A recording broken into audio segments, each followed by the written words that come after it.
Don Kennedy has been the Chief Financial Officer for the Charleston County School District for 2 years. In this special edition of Quintin's Close-Ups, he talks to me about the district's budget, its financial future, and his position as the Chief Financial Officer. And be sure to download the free Quintin's Close-Ups app in your Apple or Google Play stores. Listen to this interview later on iHeartRadio. And be sure to subscribe to my YouTube channel. Don Kennedy, it's so good to see you, man. My pleasure. Yes, sir. How you doing today? Oh, great, actually. Good. I know, obviously, you are the Chief Financial Officer for the Charleston County School District. Correct. What is it like to be you these days? Well, so it's pretty intense work. So we have a big budget, and have challenges trying to make sure that we allocate resources to schools and to kids where it's needed. And so we're going through the budget process now for fiscal year 20. And so we'll finish that process up towards the end of May. You talk about your work being intense, and I know you just talked about the FY20 budget, which is still in the developing phases. Which phase is the most intense for you? Well, so we begin the process by working with our schools, trying to understand how many students are going to be in the schools the following year, the types of students, and so trying to figure out how we make sure that we accommodate the needs of those students with the financial resources that we have. That becomes pretty, pretty involved, and so that part I would say is the most intense.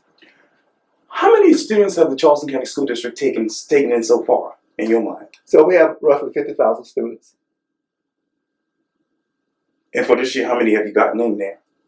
Well, so we do projections in the winter for what we think the number of students are going to be for the following school year. So we did that back in January, February timeframe. And so we're projecting that we'll have roughly the same number of students next year as we have this year, roughly 50,000. Okay. And in your mind, let me talk to you about the school revenue district. How does the school district receive its revenue in your mind? The CCSD? Yes, sir. Well, we have various funding sources. Our general fund has about $536 million. Part of that comes from the county taxes, so roughly half of that. Then we have a significant portion that comes in from the state, and then we have some dollars that come in, funding sources come in from the federal government. So that is the general fund. But we also have what we call special revenue funds to address specific needs, and those dollars come in from different sources. So, for instance, we have Title I schools, schools with high poverty. So that's a different funding source than the general fund. We have schools that have been identified by the state as needing more resources because of the students' performance. And so those dollars come in from the state. We call priority dollars and comprehensive support improvement school dollars. And so just different funding sources. And then, of course, we have the capital budget. So in addition to money that goes into the classroom, we also build new school buildings, we renovate, we maintain, we sell bonds to do that. Just recently got a rating from Moody's last Friday, indicating that our bond ratings are going up for our capital in bond sales. You talk about that. How many local property tax collections have you all collected in your mind? Well, so the district does not collect taxes. So that is collected by the county treasurer. So the county auditor identifies what the assessed property values should be, property values, and the money is collected by the treasurer, and the money is then allocated over to the district. I know this might be another complicated question, but property taxes in Charleston in 2020, how will that look in your mind? Well, it depends on which type of property you're looking at. So here in the state of South Carolina, since about 2007, 2008 time frame, owners who own their house, live in their house, they do not pay taxes towards the operations of the school district. So if I own a house, I live in it, I pay no taxes for teacher salaries, no taxes for school bus transportation, as an example. And so those resources come from business taxes. So if you're a property owner on the business side, then you're paying more taxes for operations than if you're a homeowner, because on the homeowner side, homeowners are only paying for taxes for debt service, not operations. And you know, I thought about this, but when you got back over to the budget last year, well, you're thinking about working on the budget right now, Mm-hmm. and I know the final reading is coming up on May 28th, Mm-hmm. and a teacher pay increase is going to be in the budget, I believe. That is correct. How much money of that will come from the state, and how much money will come from the school district in your mind? Mm-hmm. So we have about $12.4 million in teacher salaries in increase for the fiscal year 20 budget, next year's budget. About $10 million of that is being funded by the state, and the remainder has been funded by the district. And how much will the district pay out? It's about 12.4 total. Okay. So the state is funding close to $10 million, and so we're funding the difference of about $2.3 million. Oh, okay. And I know obviously the district wants to expand their early college program and implement a comprehensive health education program. Altogether, how much would that cost the district? Well, so on the early college program, so this is for next year, fiscal year 20. That'll be the third. Will be the third year of that program. So last year was year one, so we enrolled 100 students. This year is year two. We enrolled another 100, so we have 200 students this year. And then next year we will enroll an additional 100, and so we'll have about 300 students. We'll have students in the like freshmen, sophomores, and juniors next year. Right. And so for this year, we funded for current year, fiscal year 19, that cost an additional $1.1 million or so. And then for next year, it's another $1.2 million. So last year it was about $1 million.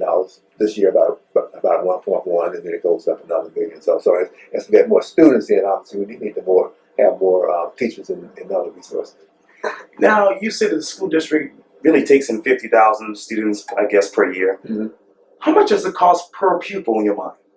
I don't have an exact number figure in my head, but it varies between schools. So if you have a large school like Wandale High School, then the per pupil amount is going to be smaller because you have more students to spread costs over versus a school like, say, Burke High School that has a smaller enrollment, but they still have the same type of needs. And so then you have to have a principal, you have to have all the administrative pieces, you have to have teachers, etc.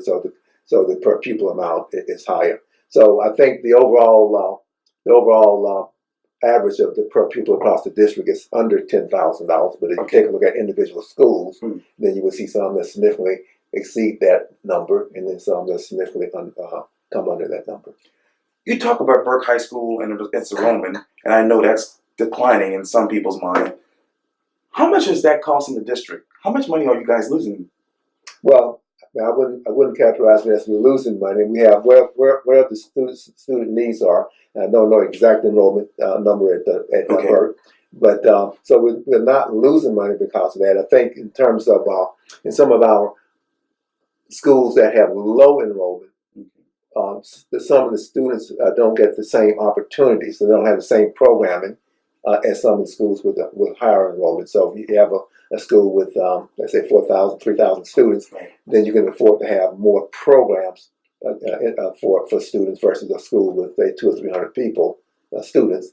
Then you don't have the resources to be able to fund the same number of programs. And you talk about programs. I know obviously the Center for Advanced Studies is coming to a couple of areas here in Charleston County. How much money does the school district have for this? Well, so I don't know that yet. Okay. I mean, not yet. We know the number, but I don't have that number in my head. Okay. What should that number be? Well, the number should be whatever it takes to be able to ensure that our students get the proper education, and so that they can be able to come out of school and go into high performing jobs, so that they can have a good living. So wherever that takes, that's what we need to try and work towards. And if we don't have that the enough resources here locally, then we need to advocate with the state to try and potentially make some changes in the education laws to be able to better fund education. What changes would you propose? Well, so it's not for me to make the changes. So I remember a few weeks ago, Senator Sean Bennett made a statement that in order to have effective education transformation here in the state, we really need to start with tax reform. Okay. And so we have a very, I think, a complex series of education funding formulas that really need to be looked at in entirety, and then make decisions based on what those analyses show. So I don't have specific recommendations, other than to say that we need to take a look at the entire structure. That formula, what would it look like? Well, currently there are many different formulas, and so I don't know what the formula ultimately would look like, but it certainly has to take into account how the state raises taxes. So we have we have sales tax. I talked about the property tax and how that is sort of like hampers some of the opportunities to raise revenue locally. We have restrictions with an act called Act 388 that restricts counties or districts' ability to be able to tap into the property values that they have. So all of that, I think, has to be looked at. You talk about not having the ability to tap into that property tax value. Would you ever look at having a bond referendum in 2020? So that is planned for November 2020. It will be a continuation of the current bond referendum that we have. And that is more about, it's not the bond referendum, it's the sales tax to be able to raise money to continue school construction and school renovation. You talk about school construction. How many schools are currently under construction right now in your mind? I don't have that number in my head. We have, I think we're in beginning of year 2 of the current construction phase of the sales tax referendum. And I think we probably have, at this point, probably somewhere between 5 and 7 schools that are being either under construction or being renovated. But I can't pin that number down right now in my head. Well, how much would all of those 5 to 7 schools cost the district? Well, again, it depends on individual schools. So if you have an elementary school with building for 500, it's going to be different than the high school that you're building, say, for 1,500. Sure. And so it's a big range there. And so the current building program is roughly in the neighborhood of $500 million. Oh, okay. And obviously, you talked about projection. What is the projection for this year when you look at the Charleston County School District financially? So for this coming year, for fiscal year 19, that we will end the fiscal year on June 30. Right. Things are looking good. Okay. So we are projecting. So last year we added $28 million to our fund balance. Okay. We are projecting this year, for the end of this fiscal year, that we will add another $16 million to that, and so our fund balance will be in the neighborhood of $87 million. That's what the projection is for when we close the books this year. And talk to me and the average person about the fund balance. What is that? Well, so it's comprised of different components. There's a state requirement that school districts set aside a certain amount in like an emergency fund. That amount is supposed to be the 1 month of operating expenses. Okay. And so for us, for this current year, that's about $37 million. And next year, that goes up to about $40 million. And so part of the $87 million that I talked about in the fund balance would be that emergency fund to guard against any disaster.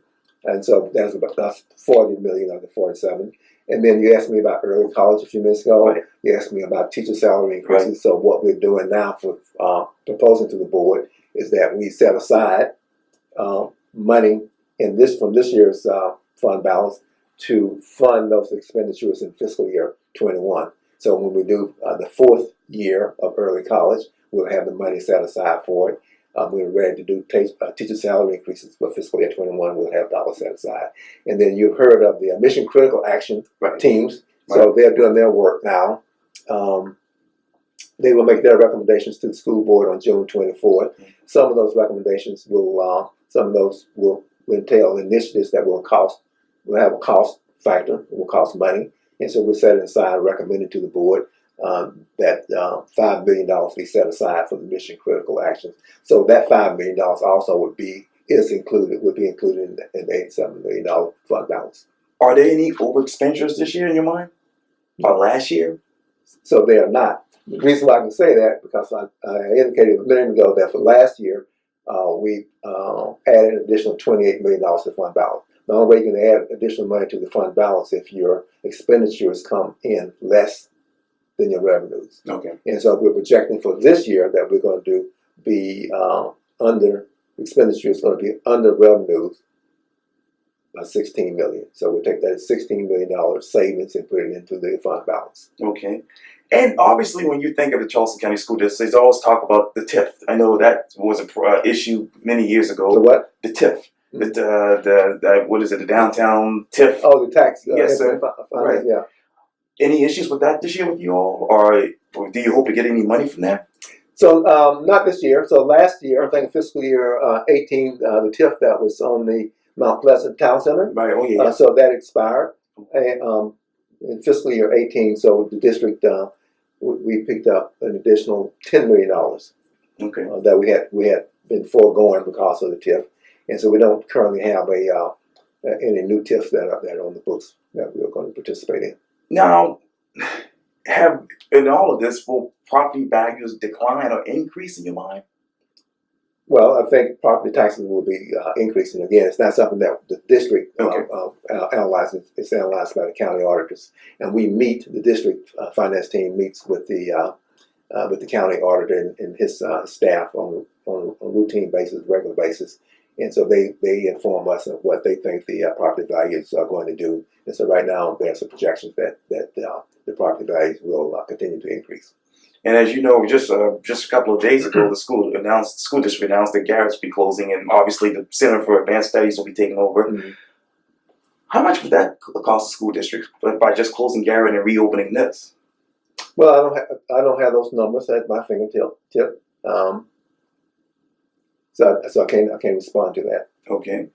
And obviously, you know, you talked to me about the CSA, but how would that finance the school district going forward in your mind? I'm sorry. Say it again. This is the CSA, the Center for Advanced Studies. Mm-hmm. How much would this cost the school district annually? Mm-hmm.